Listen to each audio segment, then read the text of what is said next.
Yo guys, welcome to another video. Today we're going to be talking about 5-man dungeon comps and just our overall guide on all things dungeon spamming for Classic Wrath. This is intended for a 70 to 80 leveling experience, not a 1 or a 15 to 80, just 70 to 80, only northern dungeons. The reason we're talking about this is because I just get a ton of comments asking about it. You guys are really curious about what's the plan for dungeon spamming since we did so much of it with TBC leveling from 60 to 70. Well, I can tell you first off, this is not the video to tell you if it's worth it or not. I have not come to the conclusion yet about that. There's still a lot of number crunching that I need to do and a lot of testing that I need to do before I figure out what exactly is going to be the recommendation for leveling in terms of speed from 70 to 80. But if we get there, and even if you just choose to, because it's fun to level from 70 to 80 in a 5-man dungeon, this is going to be our tool and my recommendation for all things dungeon spamming from 70 to 80. Now, do keep in mind that a lot of this is speculative because I am approaching this from the perspective that you are currently playing TBC, or at least plan to play a little bit of TBC before Wrath comes out.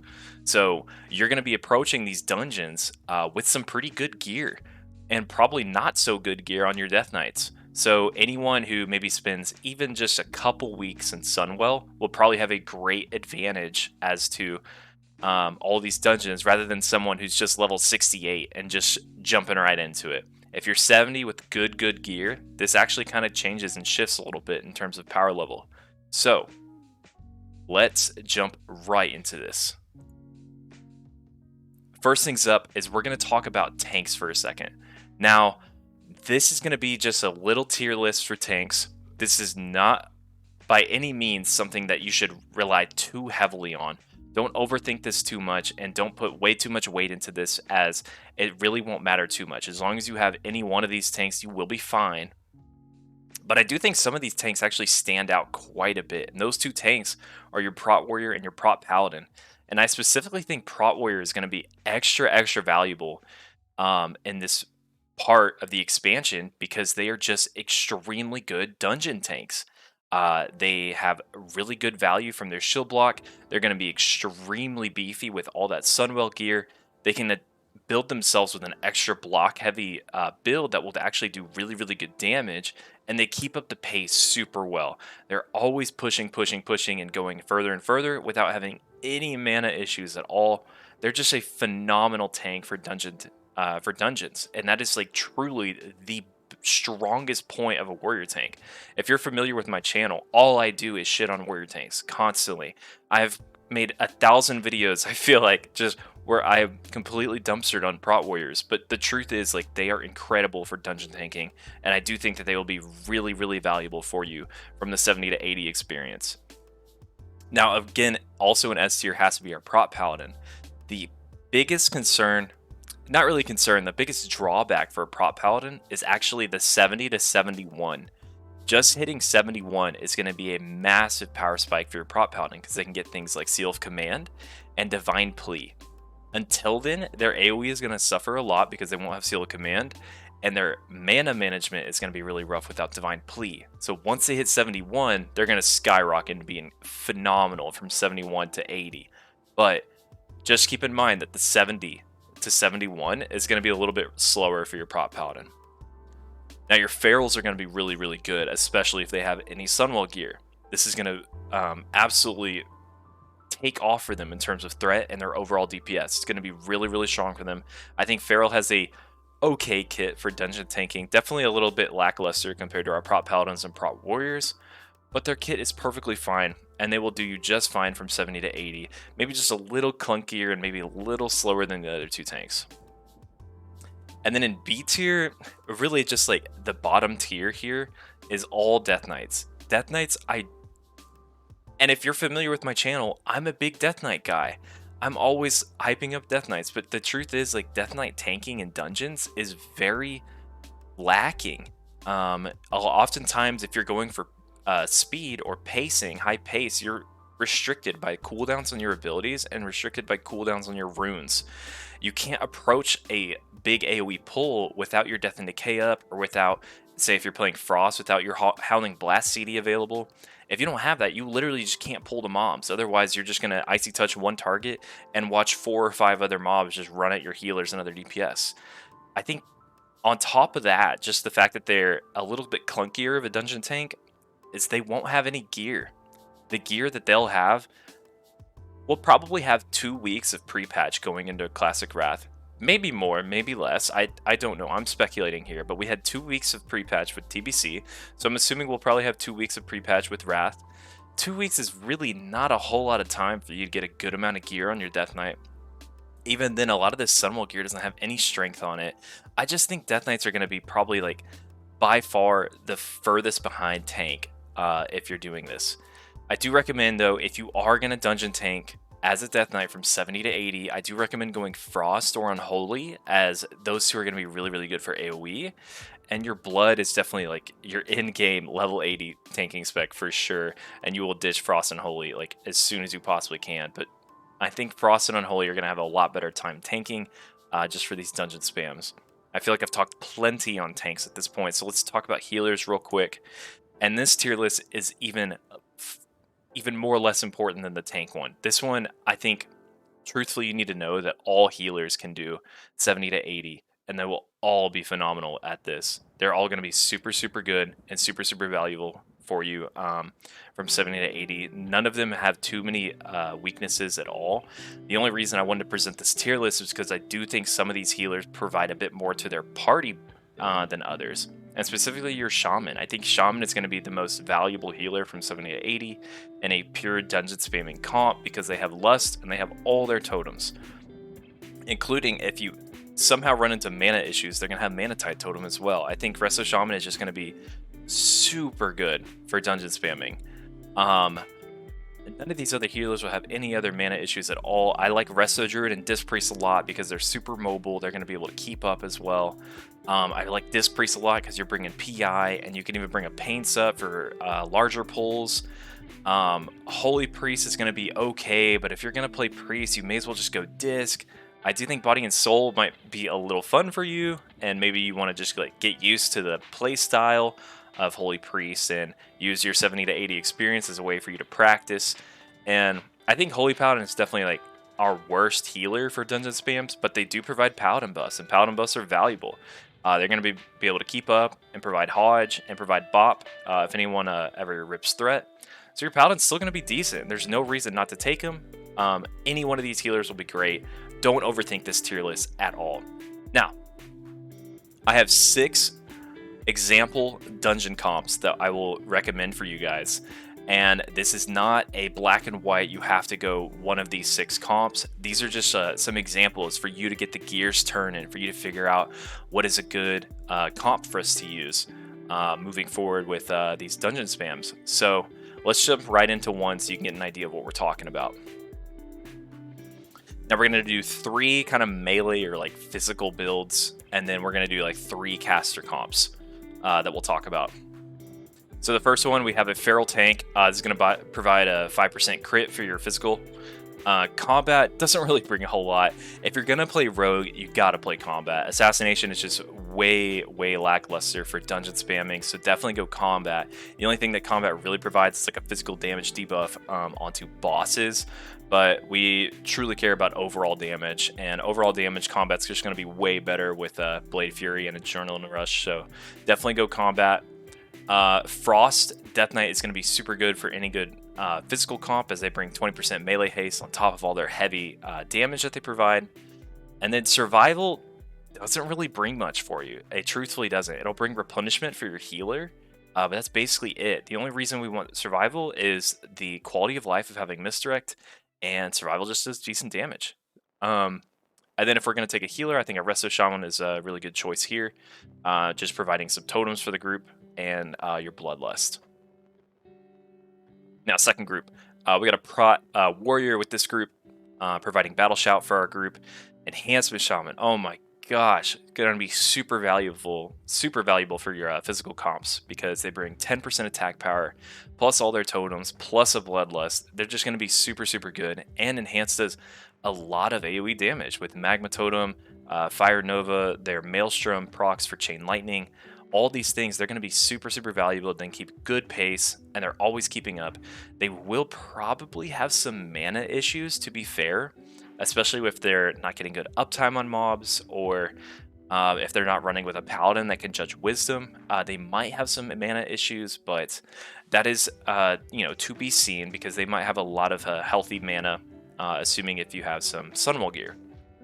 Another thing that I like about Enhancement with these physical comps is Enhancement can soak some Spellcaster gear, because if you're familiar with the Spellhance build in Wrath of the Lich King, they can soak a lot of unwanted or unused spell damage gear if it's an upgrade for them. And that's just another reason for your group to get a DPS overall increase rather than just wasting items.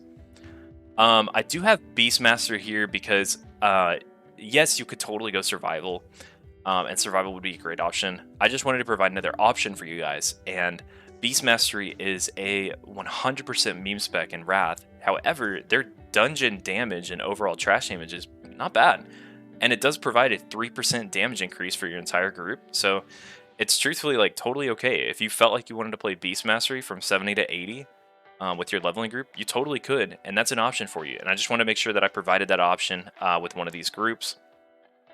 Now, Feral in Classic, or in Wrath, actually does get Swipe in cat form, so they're not terrible in AoE anymore. They're not amazing, but they're not terrible.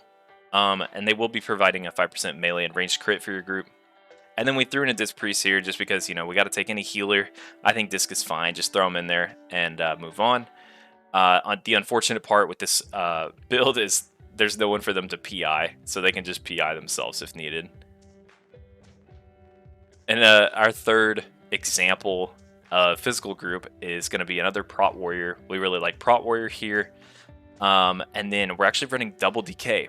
Now, the first one is going to be Unholy, really truthfully only providing the AoE Curse of Tongues ability that they have with Ebon Plaguebringer. And this is going to be a 13% magic damage taken increase on all the mobs they hit with their diseases.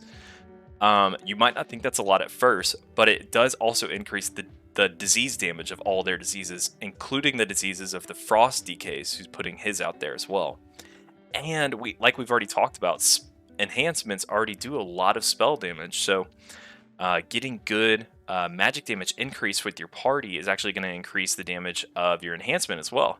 So those two just kind of play well with each other. I think Unholy and Enhancement, pairing them up is a pretty good combo. And then on top of that, we get the Frost DK with the 20% melee haste like we've seen before. Just going to pair up really well with this group. And then we'll throw in a Holy Paladin just for your Paladin buffs, and to provide some extra support for the group as we need to bring a healer in some way. You could also totally throw in a Druid in there and just get a Mark of the Wild out on the party, as well as your Battle Res if you feel like you need it. Now, 3 more comps, and these 3 are going to be a little bit more focused on caster. Now, with caster groups, I like to start off the core of the group built around a Protection Paladin. Reason being is because we're going to have all these extra spell power increases or spell damage increases that will inversely really help your Prot Paladin's damage. It's a really, really minor thing, super minor, but I do like the Prot Paladin for that reason. First DPS we got to talk about is Demonology Warlock. If you're going to play a Warlock and you're going to play a dungeon comp group and spam dungeons, Demo is the way to go. Affliction Lock, despite it being probably the #1 single best DPS in the entire expansion, Demo Lock just absolutely shits on it in dungeons. It won't even be close, truthfully. The mobs just don't live long enough for you to really feel like you're getting a lot out of your Affliction Lock. And the Demo Lock damage in AoE and in trash damage is just super, super, super valuable. On top of the pure damage comparison, Demonology actually provides your group with a spell power increase with their Demonic Pact ability. Now, if you are unfamiliar with that, I would highly recommend you check out my Demonology Warlock class guide on my YouTube channel. But essentially, you're just providing a flat, pure spell power increase for everyone in your entire raid. Now, this party is going to be super buffed by that, which is really nice. And Balanced Druids are crazy too. Gosh, what I like about Balanced Druid is they bring so many buffs and debuffs to your group. They can provide a Curse of Elements style debuff with anyone that they're attacking. They provide a 3% flat haste to everyone. They provide a 5% spell crit. and a 3% spell hit with their improved Fairy Fire. So if you get to a boss fight and just want to spam it and you need the extra spell hit, just throw up Fairy Fire, boom, everyone's got more spell hit. So Bounce is going to be super, super good. And Bounce does a ton of damage. Their Hurricane and Starfire it does so much. They're extremely, extremely valuable. They do so much AoE damage that I truthfully think if you're a Resto Druid, and maybe if you have an abundance of healers, maybe you just go Balance for this. Because Balance is one of the best damage caster classes for these dungeon comps. I think you're better off just respecking and going your off-spec Balance from 70 to 80 and have a different healer play for you. That's how good Balance is. Providing so much damage and a ton of buffs to your group. They're going to be really valuable for this. Now we throw in a Fire Mage. Truthfully, like you could replace this Fire Mage with any other caster if you felt like it, because you could slot in any caster at that point. Once you have Demonology and Balance, like any caster will have a great time. I do think Fire Mage is pretty nice. They do provide your AI, and if they're speccing into Focus Magic, they'll be able to get that at level 71. And then on top of that, we really, really, really want to have a Shaman in any caster group that we can. They're going to be providing 5% Spell Haste with the Wrath of Air Totem and a Bloodlust for you, which you'll get some value out of at least. Now, another caster group. What I really like with this caster group is we have an Unholy DK in there, and you're thinking, what the heck is the Unholy doing in there? He's a melee. Well, Unholy brings 13% magic damage taken, like we talked about. It's the Curse of Elements debuff, but Unholy provides it by putting diseases up on people. And if they're putting diseases up on a big AoE mob, then everyone is getting hit with this Curse of Elements, this Ebon Plaguebringer ability, which is going to be a huge DPS increase for your entire group. So on top of that, we pair them up with a Demonology Warlock, which is going to increase the spell power of the whole party, and then a Fire Mage too, but you could replace the Fire Mage with any class here. You know, just pick and choose. It's not something I want you to overthink. And then we got a Disc Priest here. Disc Priest is going to be super good because they can actually get some good value out of this Power Infusion, either throwing it on the Warlock or the Mage here. And then, of course, we do really like the Prop Paladin, just bringing good damage, good AoE, and Paladin buffs. Now, the last one here is definitely another hybrid a bit. I think if you were going to play a Ret Paladin, I would prefer you to play a Ret Paladin in a caster group rather than in a melee group. I think a melee group will do totally fine with a Retribution Paladin, of course. Absolutely fine. I think their damage is a bit lacking and a bit lackluster overall. So I don't love them for dungeon comps, but what's nice about throwing them in a caster group is your Demonology lock is just straight going to pump. And your Balance Druid too, but I think your Demo lock runs a big risk of actually ripping threat and suiciding on maybe bigger pulls. And your Ret Paladin at least exists to give him a bop. If you are maybe short on Paladins, your other Paladins are going in different groups, you're providing your group with buffs. You got a 3% overall damage buff, you got a 3% haste buff that your Balance Druid actually already is bringing. These two do not stack, but I did want to point out that they are both bringing this. And yeah, I just think Ret is going to fit in nicely here. They will actually benefit from these spell power increases, so at least it's not totally wasted. But I like Ret in this group, a little bit more of a hybrid. Of course, we got our Prop Warrior, who's going to be solid. We got our Balance Druid, which I've already talked plenty of, and a Resto Shaman, which again increases the spell haste by 5% every time they drop Wrath of Air and Bloodlust. So that's 6 comps, and that's all I got. Look, your comps and your guild, maybe if you're pushing for World First, if you just want to push for good time because you took off work for the week and you want to push with 4 of your buddies, I would recommend this guide for you. I think this is a great starting place for you to be thinking about what should we build our group around and how should we approach these dungeons for Classic Wrath.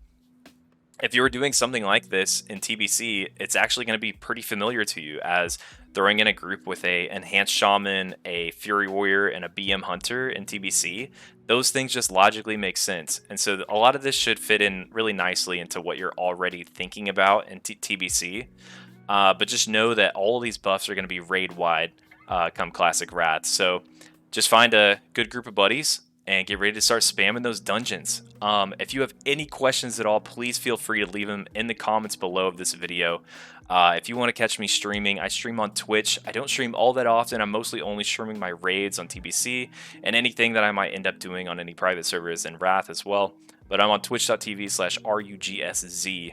And make sure that you stay tuned, as I will absolutely be making a follow-up video to this talking about the numbers. How much XP are we getting per dungeon, and how many do we need to run until we hit level 80, and all these check marks in between. Just talking about overall if I think it's worth it or not.